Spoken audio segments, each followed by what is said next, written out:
Hello. Now, the Tesla Model Y, it is pretty much the world's best-selling car these days.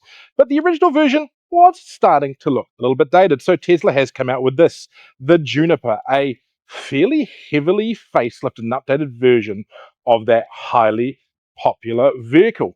Now, it's gone on sale in New Zealand about a month ago. This is the standard range here. Starts at about 67,900. Chuck an extra couple grand for on-roads, about 70 grand by the time you're underway.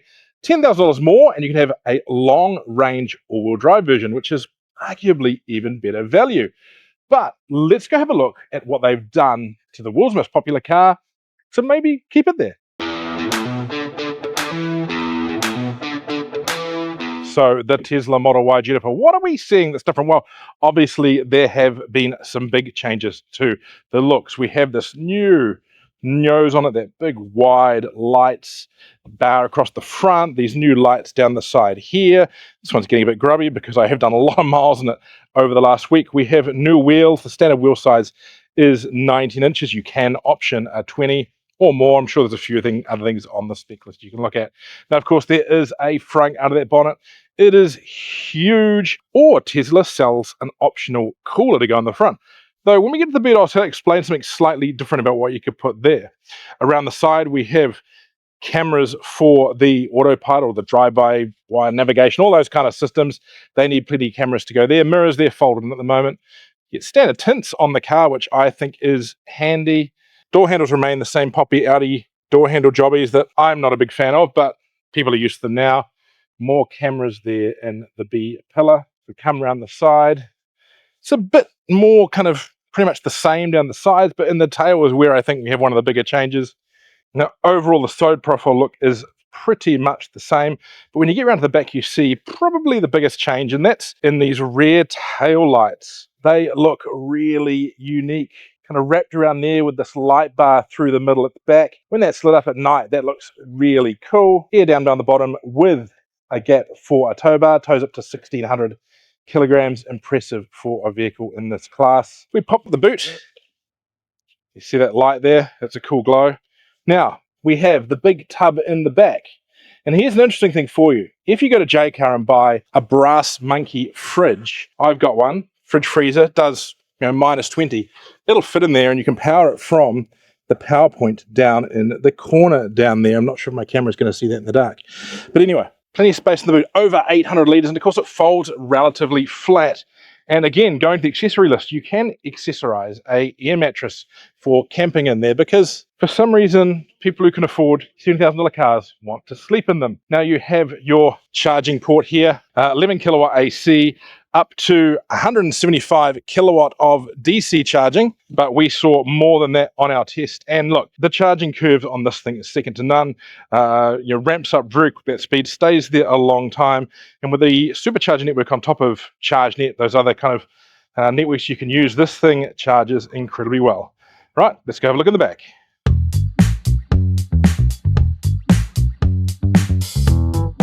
Right, the back seat of the Model Y, always known for having a reasonable amount of space. And it still does. Look, I'm 6 foot tall, kilograms.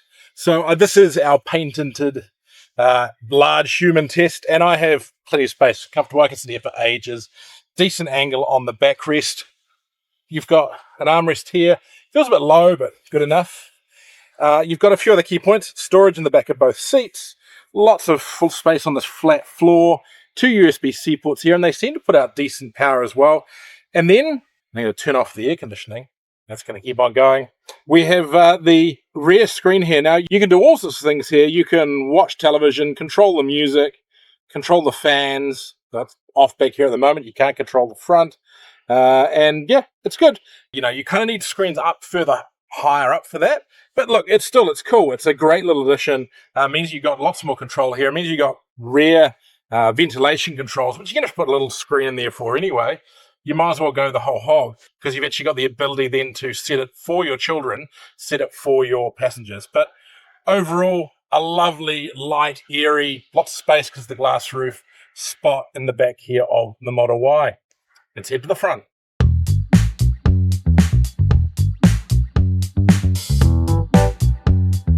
Right, so getting in the front of the Tesla Model Y. It's a little bit familiar, a little bit not. You've got a little bit of a different look to the front dash. They've tidied it up quite a bit. I do like the new interior trim. Love the fabric here. Love the lighting.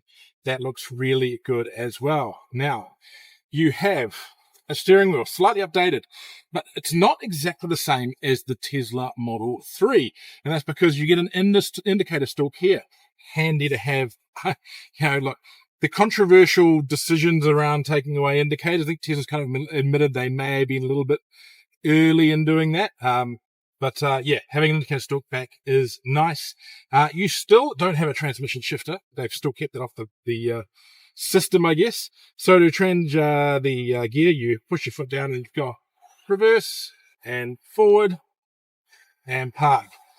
And what you also have is right, now we have 2 wireless chargers down there, big storage bin here, cup holders. Here we have a further center console box. It's also the home to the only USB-C port in the front. It's pretty hard to find. It's a black USB-C port on a black background. So once you've found that, remember it. But it'd be nice maybe if they provided a few more USB-C ports in the front. Those wireless pads, while they're big, it is nice to have that extra option. Right, now, the software, it is, with Tesla, they updated existing cars, so it is similar to what we've seen before. And that is pretty much the best out there. You've got all sorts of options. There's the car. You can flick around. You can open the charge port. And then you got a whole pile of apps. You've got dash cam. You've got your Sentry mode, all that kind of stuff. Your theater mode for watching YouTube, Twitch, Tesla tutorials, all those kind of things. If we go back down here, you've got the ability to control the rear screen. So that was what I was saying before. You can go in here and you can essentially choose what the kids are watching in the back, or start up the game for them, that kind of stuff, or turn it off if they've been a little bit naughty. Now, if we go back out of here, other than those apps, you've got navigation here, which works really well, and that gives you some other options in this vehicle. Things like navigate by autopilot, which is handy, and we'll go into that when we're driving later on. Trip planner, and of course, being Tesla, it preconditions. So again, you're going to get those best charging possibilities that you can get, the bus charging speeds. I'm not sure what else there is that people haven't already seen on the Tesla system. It's just overall really good. Look, still no Apple CarPlay or Android Auto. That would be nice to see. But as far as systems that don't have that, this is pretty darn good, and it covers most of the bases. I do quite like systems like the BYD system, where you've got a few more options and the ability to use those apps. But, this is probably a bit slicker, a bit smoother, a bit more well finished. Right, let's take it for a drive.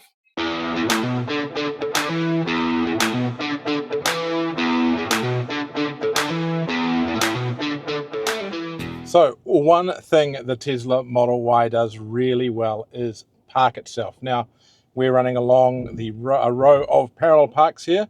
Now, when it sees one it thinks you can squeeze into, it's going to, even though we haven't asked it to, just because we're driving slowly, it's going to pop up on the screen a box to suggest this is somewhere you can park. So we're going to select that one, press start.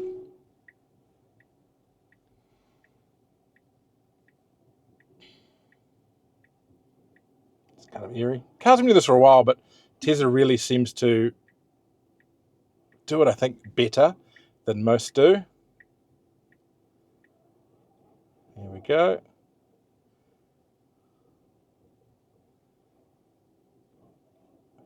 Don't hit the Ranger, please. It does tend to fill a little bit to get it kind of just right. And there you go, we're parked. Now, today we are in the city, so I can't really show you how the car drives on the open road, but I can tell you, and it is really well. Now, there is plenty of power in this vehicle for driving anywhere. Rear motor in this model, of course, you can get the long range and the performance. We will test those at some point. 200 kilowatts, the torque figure I'll put up on the screen now with all the other spec. 0 to 100, 5.6 seconds though. We hear it's close to about 6. Plenty of power. This thing just, gets up and goes no matter what you are doing. I better do the speed limit now that there's a camera pointing at the screen. It corners really nicely, nice and flat, lots of grip. Going up over the Kaimais a couple of times over the last few days. Even in just torrential rain, I never had any worries the car was feeling squirrely or anything like that. Really, really good. And I think the ride has improved a lot.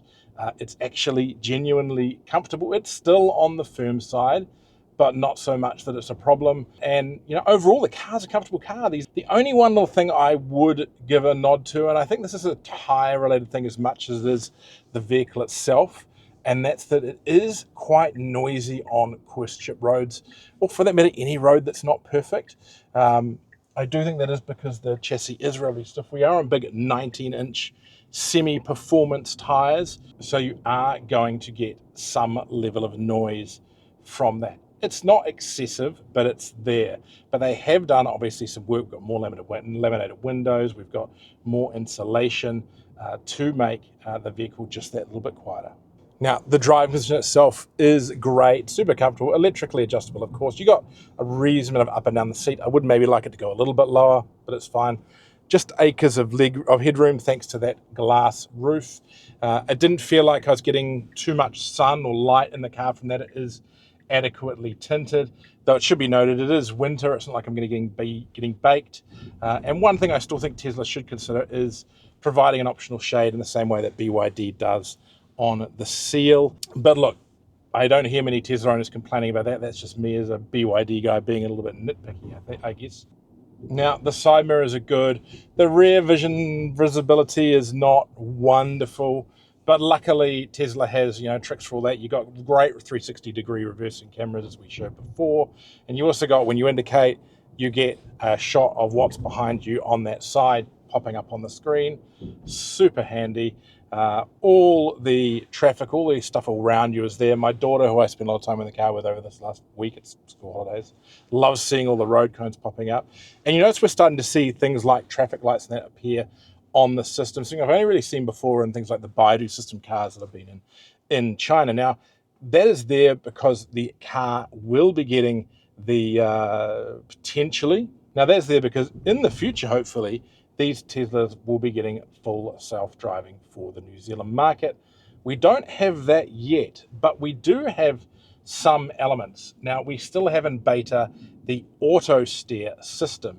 Now, round town and less than major roads, you can't use this. It's only for the motorway and big highways. In round town and on other roads, you still have a corner assistance feature, basically lane keeping, with adaptive cruise control as you would get with other vehicles. Once you get on the motorway, you can go for Autosteer beta. And now that we're getting on the motorway, we can give that a go. So to use Autosteer beta, you've got to go through and accept all the rules around using it. I've broken them a few times, but that's testing. And then once you're in, you've got to set a destination. In this case, we're going to the international terminal of the airport. Now, once you're on a road that is allowed to use the system, all you do, hit the button over here to set the cruise control, and you'll see the line will go from 2 to 1, and then essentially, I'm going to keep my hands near it, the car will drive itself. Now, it should see this car coming in from the left, and it did. I'm just putting my hands on just to guide so it knows that we're there. But there you go. It's just driving along. It's seeing what's around. Now, it can change lanes automatically. Either it'll do it or you can tell it to do it. But it wants to go back, and you just let it go back by just giving it a wee tap of feedback into the steering wheel.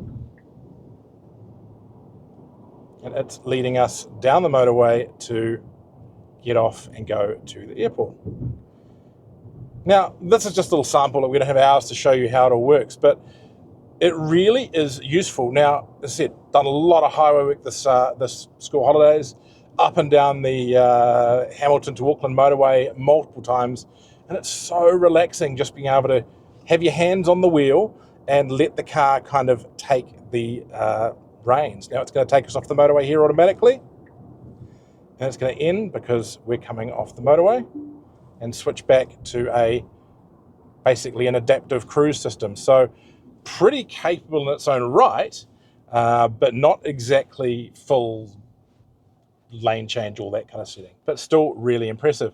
Now, the adaptive cruise control and lane keeping system, it will take you down to zero and back away when the traffic moves.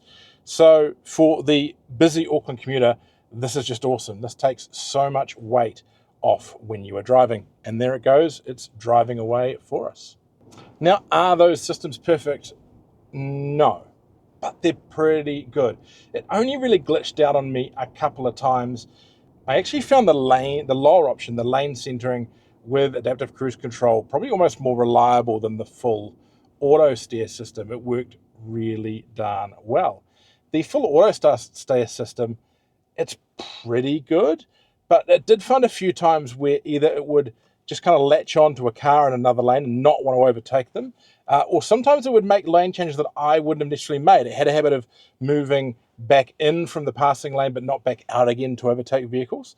It's still learning, it's still learning New Zealand's roads, and I still think that it was worthwhile. And in those cases where it was doing those things, you could either just put your foot on the gas for a minute, just to push forward to that car, and then that would sort it, or just use the indicators to tell it to change lanes instead of waiting for it to do it itself. So, minor quibbles, but overall, look, I did 8 hours of driving in one day, and I got back refreshed, didn't feel at all fatigued. And I put a lot of that down to the fact that this car was doing some of the thinking, some of that brain load for me. And for that, it's great. Now, one thing I've got to give the Tesla Model Y massive respect for is efficiency. This has to be pretty much the most efficient of its compatriots. I mean, if you look out there in the market, this goes up against the BYD C-Line 7, the Volkswagen ID.4, the Kia EV5. Now, with the ID.4, it's probably not that much different. A little bit of a win to the Tesla, I think. If you look against the Chinese-built competitors, so the BYD and that Kia, this is miles ahead. Now, part of that comes down to the fact that it's using a smaller battery, so 60 kilowatts versus 88, or between 81 and 88 in those other two models. Now, those cars have a lot more battery capacity, but also a lot more weight. It's a couple hundred kilos in between this and the C-Line, which means this is so much more efficient. The C-Line, you're generally going to be clipping along at 18, 19 kilowatt hours per 100 kilometers, if not a little bit more.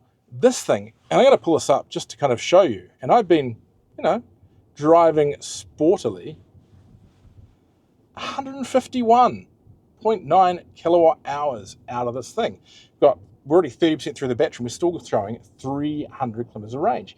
It's pretty much over 400 kilometers, no matter what you do, except maybe strapping a trailer to the back. That is exceptional, and it means you are charging less and getting further, and that's just great. I don't necessarily think that having the biggest battery is always going to be a win. And if we're talking about, limiting resources, all that kind of stuff, then that's really important. Now, it's interesting to note on that Tesla has a warranty that isn't quite up there with their competitor models. I'll put a bit of a comparison on the screen. Tesla's back in the early days did have a few issues. We don't hear about them too much now. I think that Tesla's pretty much started to nail their production, particularly with these Shanghai-built cars. This definitely feels a lot better built and screwed together than stuff of the past. And if we talk about some other premium features in here, of course, you've got climate control air conditioning. You've got the heated seats. You've got the heated steering wheel. They all are wonderful. If we're talking about things that maybe aren't that premium in the car, you've got to really go hunting. This indicator stalk, maybe it feels a little bit cheap, yeah, but not really. There's no real hard, scratchy plastic in this car, save for this cover, which seems to be designed that way. It all just works. And then if you're talking about experience, no one can match the Tesla app. That app is so good. As a BYD owner, we're getting a few of the features of that app now into our app, but it's still a million miles behind what Tesla have put into this vehicle. So the Tesla Model Y Juniper, has it improved on what is pretty much the world's best-selling car? Yes, a lot. And I was never a particularly big fan of the Model Y before. I found that the quality wasn't entirely there. I thought that the overall drive was a bit firm, a little bit wooden. They've polished most of that out of the vehicle. And some of the changes they've made are really impressive. And then you've got all the benefits we always had, things like that great software system, the great efficiency of the platform, the supercharging network, something I'd never really appreciated until doing this stint in the vehicle, and a whole lot more. And even though the price isn't what it was at its kind of lowest level, it's still pretty good value for a car that could be perceived, could be said to be from a premium brand. Anyway, thanks for watching. Don't forget, like and subscribe down below, and we'll be back with more great reviews really soon.